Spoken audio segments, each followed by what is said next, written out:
Apresentação: Leandro Las Casas e Stephanie Aidar.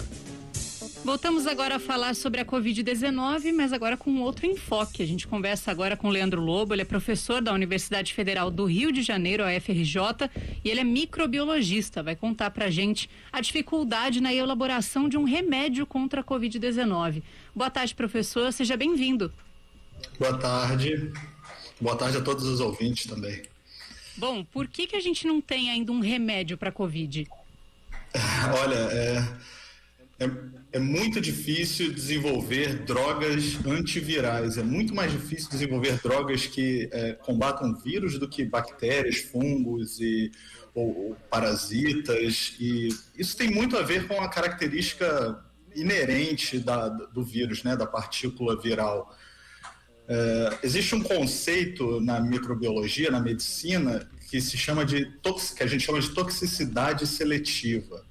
A toxicidade seletiva, ela é a capacidade que uma droga tem de atingir a um patógeno, a uma bactéria, um vírus, um invasor, sem atingir o hospedeiro, sem atingir as células do ser humano, tá? Quando nós pensamos em bactérias ou em fungos, por exemplo, esses organismos eles têm vias metabólicas completas, eles estão metabolicamente ativos, então é muito mais fácil, existem muito mais alvos possíveis para a gente desenhar drogas ou pesquisar e descobrir novas drogas. Já os vírus, eles são organismos mais simples, e alguns cientistas até acreditam que eles não estão realmente vivos, eles não estão vivos ou mortos, eles estão simplesmente ativos ou inativos. Então são partículas que podem se autorreplicar, né? Mas para que esses vírus se repliquem, eles precisam invadir as nossas células e aí eles sequestram as nossas células, eles usam as nossas células como se fossem um tipo de fábrica para fazer novas partículas virais, tá? Então, quando você vai usar isso como alvo, tá, você acaba atingindo um pouco as nossas células também, as células do hospedeiro humano. Então, por isso que é muito difícil desenvolver novos antivirais. Você precisa de drogas muito específicas e que não causem efeitos colaterais, tá? Por isso, então, esse desafio, né, de criar algo seguro para o nosso organismo, né? A vacina foi a saída, digamos assim, mais viável, né, professor? É isso que a gente pode falar? Exatamente, a vacina ela não só para doenças virais, mas para outras doenças bacterianas, né, também é uma das estratégias mais eficientes, porque ela, além disso, ela não é um tratamento, né, como um remédio, como uma droga. Uma droga é um tratamento, então a pessoa já pegou a doença, ela corre o risco de desenvolver uma forma grave ou de transmitir para outra pessoa. A vacina ela previne, ela não deixa nem que você desenvolva a doença, que essa doença progrida. Então esse é o cenário ideal. Tá? A gente tem hoje em dia medicamentos que ajudam a combater a doença, mas que não curam, né? É verdade. Nós temos medicamentos que conseguem, por exemplo, controlar a resposta imunológica, que é um problema grande aí na infecção pelo coronavírus, né, no Covid-19, que é aquela chamada cascata de citocinas, uma superativação da resposta inflamatória. Então, a gente consegue conter essa resposta inflamatória, por exemplo, e diminuir a gravidade da doença. A gente tem medidas, drogas que evitam com que haja complicações no sistema circulatório, que também está muito associado às infecções por esse coronavírus, mas nenhuma delas ataca diretamente o vírus. Para isso a gente precisaria de um antiviral específico, tá? Claro que aqui a gente está fazendo uma projeção, né, professor? A gente não tem esse medicamento ainda, claro que imagino que há estudos, né? Mas a gente não tem esse medicamento aqui, que é o foco da nossa entrevista. Do ponto de vista geral, é mais caro o desenvolvimento de remédios do que o de vacinas? Se a gente tivesse um remédio, por exemplo, não seria exatamente barato, né? Não seria. É bem caro o desenvolvimento de drogas, de antivirais, e também leva bastante tempo, os testes clínicos também levam muito tempo. Hoje em dia existe uma nova classe de drogas que têm sido muito utilizadas até no tratamento a tumores, ao câncer, que são os anticorpos monoclonais, e esses anticorpos monoclonais têm sido utilizados também contra o coronavírus. Inclusive o ex-presidente americano Donald Trump usou o Regeneron, que é um coquetel de anticorpos monoclonais, mas isso não é exatamente um antiviral, né? Isso é uma forma de produzir no laboratório os anticorpos que são induzidos no nosso corpo pela vacina. Então, é possível produzir esses anticorpos também dentro do laboratório e administrar para pacientes. Mas esses anticorpos são drogas extremamente caras. Tá? Falando agora sobre as vacinas, professor, contra a Covid-19, a possibilidade maior é de que a gente tenha uma vacinação anual ou dentro de um período específico a partir de agora? Olha, isso ainda é uma incógnita, depende muito de como vai se desenrolar a pandemia daqui para frente, no cenário mundial, tá? Porque quanto mais nós atrasamos e demoramos para vacinar, maiores as chances de que novas variantes desse vírus apareçam. Então, quanto mais o vírus se replica, tem mais hospedeiros infectados, ele vai se replicar mais, isso dá chance com que variantes apareçam.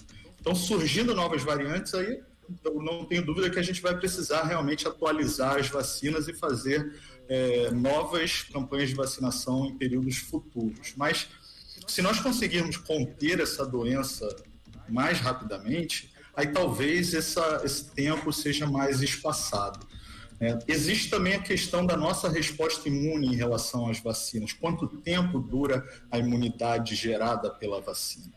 E aí isso também depende, existem diferentes tipos de vacinas inativadas, aquelas baseadas em RNA mensageiro e outras tecnologias que ainda estão por vir. Então, o ideal é desenvolver uma vacina que nos dê uma proteção duradoura e que permita que a gente contenha essa pandemia rapidamente, evitando com que novas variantes surjam. Esse seria o melhor cenário e aí nós não precisaríamos nos vacinar regularmente. Mas o cenário atual não indica isso, né? Indica que as variantes vão continuar surgindo e provavelmente nós vamos precisar de uma atualização das vacinas no próximo ano. Quando o senhor, professor, fala, né, depende do desenrolar da pandemia a partir de agora, fala das variantes, né? Como vê, né, como entende países, né? A gente vê, por exemplo, a Eurocopa, com torcida liberada, muita gente sem máscara, né? Tem muitos países liberando as pessoas do uso da máscara, né? No Brasil isso pode ocorrer, é seguro isso ocorrer, não dá para falar num prazo, claro, seria até, né, eu fazer uma projeção aqui, mas do seu ponto de vista como microbiologista, professor dessa área, como enxerga essa situação vivida por outros países? No Brasil a gente vai conseguir ter algo desse tipo? Olha, no Brasil a gente só poderia ter essa perspectiva caso a vacinação avançasse muito mais rapidamente. Nós estamos com cerca de 12% a 13% apenas da população com as 2 doses da vacina, e isso ainda está muito longe do alvo pretendido para que a gente possa começar a falar em diminuir essas medidas de restrição, do uso da máscara, de aproximação, né, de poder voltar a frequentar locais com um número maior de pessoas. Os últimos estudos indicam que um número, pelo menos 75% da população vulnerável, da população alvo desse vírus, da população adulta, deveria estar vacinada para que a gente pudesse começar aí a pensar em liberar essas medidas, né? E com o surgimento de variantes que têm um potencial de transmissão mais alto, como essa variante indiana, a chamada variante Delta, esse número pode ficar ainda mais alto, passar de 75%. Tá? E o que o senhor tem a dizer, professor, sobre as pessoas que estão escolhendo a vacina, buscando uma terceira dose para garantir efetividade e eficácia? Não, isso não é uma atitude louvável, muito pelo contrário, é muito triste ver as pessoas agindo dessa forma, porque isso é muito egoísta. Existem pessoas que não tomaram nenhuma dose ainda e precisam tomar mais uma dose para se proteger.